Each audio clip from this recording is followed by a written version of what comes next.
Menurut mitos yang beredar, harta hasil pesugihan sangatlah berlimpah ruah. Namun, kekayaan tersebut tak mampu memberikan ketenangan dan ketentraman hidup. Terlebih, pesugihan ini hanya bersifat sementara, karena kekayaan berlimpah harus setimpal dengan tumbal yang diberikan. Dengan alasan himpitan ekonomi hingga kerasnya persaingan usaha, membuat banyak pihak tergiur melakukan pesugihan. Pertanyaannya, sejak kapan pesugihan tersebut dipraktikkan? Pertanyaan ini menjadi sesuatu yang mungkin aneh, tapi penting diperhatikan, supaya praktek pesugihan tersebut dapat dihindari. Sementara, mengenai penjelasan terkait larangannya, sudah banyak sekali. Semua penjelasan seputar pesugihan tersebut, secara keseluruhan mengecam keras praktek pesugihan tersebut. Akan tetapi, anehnya, masih saja banyak sekali orang-orang yang melakukan pesugihan. Padahal, konsekuensinya kelak, sungguh luar biasa siksaannya. Dalam tayangan terbaru Gus Nur Syamsun GNS di sini, adalah memberikan sebuah sinyal peringatan keras kepada salah satu dukun yang baru saja melakukan praktek pesugihan tersebut. Inti ceritanya, dukun ini melakukan praktek perdukunan. Banyak sekali tamu yang datang meminta bantuannya. Dukun tersebut bersedia untuk membantunya, dengan beberapa hal, yaitu, bersedia memenuhi syarat-syarat beserta maharnya. Sementara, mahar yang diminta oleh si dukun, adalah senilai 20 juta, sebuah nominal yang luar biasa besarnya. Ceritanya, GNS ini sangat merasa tidak nyaman dengan tingkah laku si dukun. Apa yang dilakukan si dukun tergolong pemerasan dan penipuan, meminta nominal uang di atas rata-rata, sementara, pendapatan daripada hasil usaha, terkadang, untuk ukuran masa kini, adalah sangat tidak mudah mendapatkannya.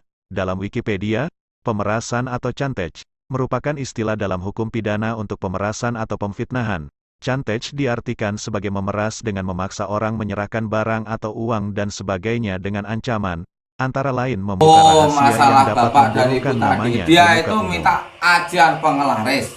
Oh, minta penglaris. Iya. Punya perusahaan apa, Mbah? Dia itu berdagang. Oh, berdagang. Dagangan usaha gitu. Usaha gitu. Terus? Ya. Dia itu intinya minta penglaris supaya dagangannya dia itu laris. Oh, supaya dagangannya laris. Laris. Biasanya dagangannya habis segini, cuma habis ya sedikit. Oh.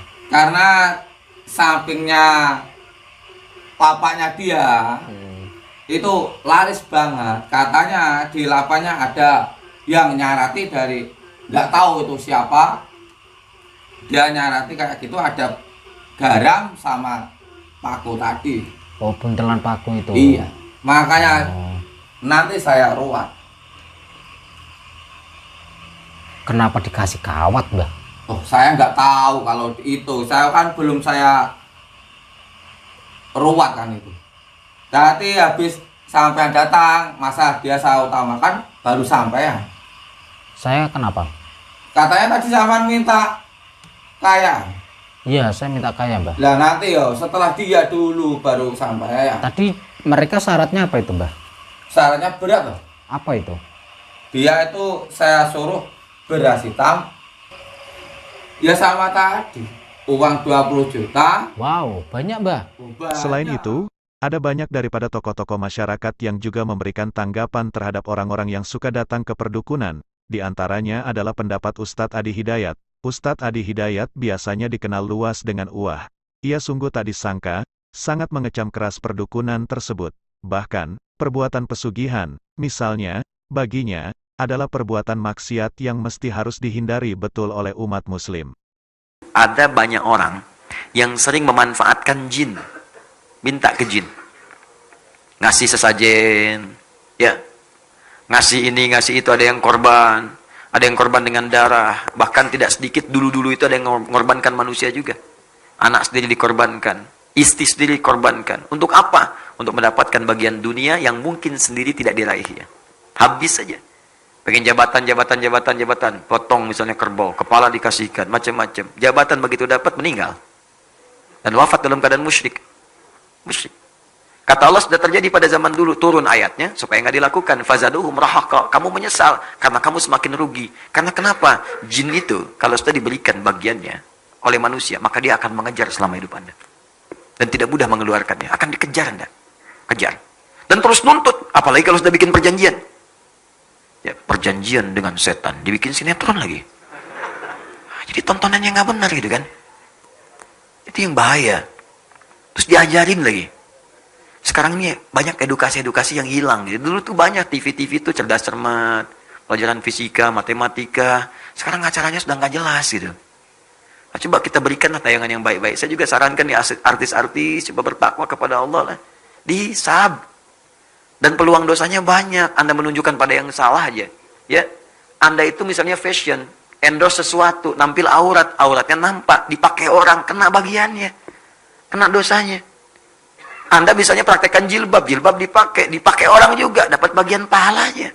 Tinggal pilih mana. Kalau ada yang baik, kenapa pilih yang tidak baik? Kalau bisa yang soleh, kenapa pilih yang salah? Kalau bisa mendapat bagian surga, kenapa pilih ke neraka? Terlalu panas, terlalu panas, terlalu panas. Janganlah. Ya, menjauh dari itu semua. Ya, kalau sudah berjanji dengan jin seperti ini akan dikejar itu. Dan fazaduhum rahaqa, penyesalannya dalam. Karena kalau sudah berjanji dengan jin, bukan cuma dia nanti yang sulit, keluarganya ikut susah. Bagaimana kalau dia berumah tangga? Bagaimana kalau dia punya anak? Ikutan susah. Bisa dikorbankan tuh. Lama-lama kemudian bisa wafat juga karena perbuatan jin. Ajalnya memang tiba. Tapi sebabnya apa? Sebab karena maksiat orang tuanya. Menjauh dari yang seperti ini bahaya. Bahaya. Allah sudah sampaikan amalan soleh. Bangun malam tahajud. Ada jaminan di situ untuk karir. Ada. Quran surah 17 ayat 79 sampai 81. Wa minal laili fatahajjad bi. Sementara malam bangun untuk tahajud. Nafilatul lak. Memang itu sunnah. Tapi kalau bisa dikerjakan, asa ayyab'atsaka rabbuka maqaman mahmuda. Nanti Allah akan angkat Anda di tempat yang terbaik. Karir Anda kalau kerja, karir yang terbaik. Yang bagus. Wa qur rabbi adkhilni mudkhalas sidqin. Kalau Anda bekerja dibimbing oleh Allah. Wa adkhilni mudkhalas sidqin. Kalau nanti ada persoalan diberi jalan keluar. Enggak usah nyogok. Enggak usah korupsi, dikasih sendiri oleh Allah. Enak hidupnya. Untuk jabatan tiba-tiba dipilih, ini bagus di profesional, tiba-tiba orang itu naik. Nggak ngasih apa-apa.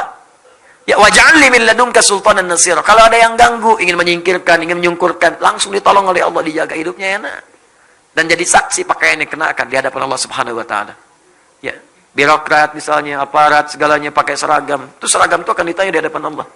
Pakai yang baik-baik. Niatkan untuk ibadah, syahid wafat dengan izin Allah Subhanahu wa taala. Akan bersaksi di hadapan Allah semua. Kita juga sama. Saya juga sama. Makanya kita saling mendoakan. Ya, permohonan saya cuma dua. Minta ya Allah. Saya nggak minta apa-apa. Tolong minta doakan saja saya supaya diampuni dosa-dosa oleh Allah. Ya, dan wafatnya bisa syahid. Sedang ngajar. Itu kan. Wafat. Enak banget.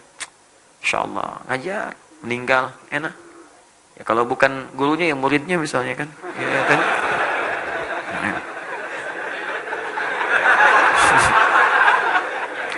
Ya, jadi yang seperti itu jangan ya, jangan.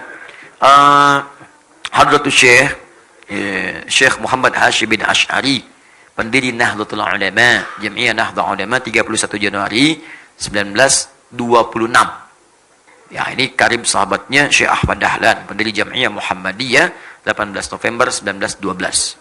Nah, jadi NU berdiri 14 tahun setelah Muhammadiyah berdiri. Ya, di KK itu. Itu Syekh Hashim itu senang menulis. Punya 19 kitab. Di kitab keduanya ada judulnya Risalah Ahlus Sunnah wal Jamaah. Risalah Ahlus Sunnah wal Jamaah. Buka halaman 11, paragraf yang terakhir paling bawah, baris 1 sampai baris 4. Itu disebutkan oleh beliau di antara bid'ah. Bid'ah akidah, penyimpangan dalam akidah yang terjadi di tanah Jawa mulai muncul tahun 1333 Hijrah. 107 tahun yang lalu. Sekarang 1440. Wa minhumul abahiyuna. Dan di antara aliran menyimpang itu aliran abahiyun. Abahiyun. Siapa aliran abahiyun itu? Alladzina yadhkurunallaha, kurang lebih bahasanya orang-orang yang berusaha berzikir kepada Allah Subhanahu wa taala. Banyak, tapi kesimpulan caranya keliru. Sampai menyimpulkan wasofa qalbuhu. Ya, kebanyakan banyak bukan karena zikirnya, karena niatnya yang salah, konslet kemudian akalnya. Konslet sampai menyimpulkan salah dan merasa menyimpulkan dengan zikir itu hatinya sudah bersih banget, bersih. Saking bersihnya, fala yantawiqu alaihi al-amru wan nahyu. Maka sudah enggak berlaku lagi perintah dan larangan. Sudah enggak merasa mesti mengerjakan perintah karena sudah bersih hati. Salat itu fungsinya terbebas dari perbuatan keji dan mungkar. Dia itu sudah berlatih sehingga merasa sudah mengerjakan perbuatan keji dan mungkar lagi. Sehingga merasa sudah enggak usah salat lagi. Di amalannya zikir, cuman enggak salat. Jadi kalau Anda datang, tampilannya bagus, pakai jubah, lebarnya lebih daripada Batman, ya bisa, janggut, pakai sorban, macam-macam, datang Anda, Pak Yai, oh, punten ya teh abi, aduh, ayo peryogi, saya ada persoalan ini, ya. Saya alhamdulillah di Bandung 3 hari lancar bahasa Sunda, alhamdulillah, ya. Saya ada kebutuhan, minta Pak Kiai gini-gini. Tiba waktu sholat, Allahu Akbar, Allahu Akbar. Oh, Pak Kiai, apa kita nggak sholat dulu? Ai masih belajar. Kalau Yai, Abah ini, sekarang jasadnya sholat, oh, sekarang jasadnya sedang dengan adik mengobrol, rohnya sedang sholat. Itu kata beliau, kata Syekh Hasim, sesat. Sesat, jangan diikuti. Ya, awas hati-hati, karena ma'rifat tidak akan pernah meninggalkan syariat. Nabi itu ma'rifat kepada Allah tinggi. Lebih tinggi nomor 1 dibanding semua makhluk yang ada di bumi. Ma'rifatnya tinggi. Tapi apakah pernah tercatat dalam hadis Nabi meninggalkan sholat? Saking takwanya Nabi Muhammad kepada Allah, sudah tidak sholat lagi. Nggak ada. Tetap sholat sampai akhir hidupnya. Sampai mau wafat pun masih wudhu. Wafatnya kan wudhu. Dibawakan bejananya oleh Fudail. Wafat di pangkuan Sayyidah Aisyah. Masih wudhu, Anda bayangkan. Dalam sakitnya masih sholat. Bersandar ke tiang. Kadang menggunakan kayu tongkat. Kadang sambil duduk. Saking pentingnya sholat. Ma'rifat tingkat paling tinggi terhubung dengan Allah, dengan wahyu, masih sholat. Pak Kiai, zikir. Jasadnya ada di sini. Ruhnya sholat. Sesat, kata Syekh Hasim. Nah, kalau menemukan yang begitu, jangan diikuti. Walaupun dia bisa memprediksi sesuatu. Oh, gak usah bicara. Ini kan punya masalah di kantor kan, persaingan jabatan kan, begini. Itu jin yang ngasih tahu. Jin. Nih, Abah baru dari Mekah. Mekah. Keluarkan contoh potongan kain kiswah. Padahal Mekah tahun 10 tahun lalu dipotong. Ada. Nah, itu kadang-kadang bantuan jin. Pada yang seperti itu jangan diikuti. Kalau ada orang kemudian melakukan demikian, tapi meninggalkan syariat, jauhi yang seperti itu. Saya pernah orang liberal itu, pengen ngajak diskusi pada saya. Sampaikan kalimat, Ustaz, menurut kami, bukankah fungsi sholat itu mencegah perbuatan keji dan mungkar? Ya, inna sholata tanha anil fahsyai wal mungkar. Maaf, bagi kami sudah bisa mencegah perbuatan keji dan mungkar, sudah nggak usah sholat lagi kan? Jalan berpikir orang liberal tuh. Hati-hati dengan logika seperti ini. Sholat itu berfungsi mencegah perbuatan keji dan mungkar. Berarti kalau kita sudah menahan diri, bisa mencegah perbuatan keji dan mungkar, nggak usah sholat lagi kan? Apa jawaban saya saat itu? Saya katakan, Mas, begini ya, meninggalkan sholat itu perbuatan mungkar. Dah, kita tinggalin aja. Selesai. Diem aja orangnya. Ya, dan kita doakan, ya Allah, berikan dia petunjuk, berikan dia hidayah. Selesai. Ini nggak usah pakai banyak dalil lah. Ya, Abu Jahal udah banyak. Jadi kalau sekarang ada Abu, misalnya sekarang, nggak usah dilihat lah. Nggak usah dilihat. Capek kita ngerespon begitu. Ini doakan. Ya Allah. Jelas ya? Ya, diskusi saya senang-senang saja. Asal jelas, silakan. Kalau nggak ada ujungnya, nggak usah lah. Saling mendoakan saja. Ya, kalau ada orang yang pengen dibenarkan, pengen menang, nggak usah capek-capek. Dia bilang aja, ya Anda benar. Udah kita doakan. Ada seorang yang sudah sepuh sekali, mau 80 tahun, tapi masih segar bugar. Ditanya, ya Syekh, apa rahasianya Anda? Sudah sepuh tapi masih segar bugar. Saya tuh kalau ketemu orang yang sok tahu, pengen dibenarkan, saya cuma bilang aja, Anda benar. Ya Anda benar. Daripada lama katanya. Sahabat semuanya, cukup sampai di sini saja pertemuan kita. Nanti, kita lanjutkan di pertemuan berikutnya. Jika dirasa ini bermanfaat, tolong bantu subscribe dan share, supaya kita mendapatkan keberkahannya.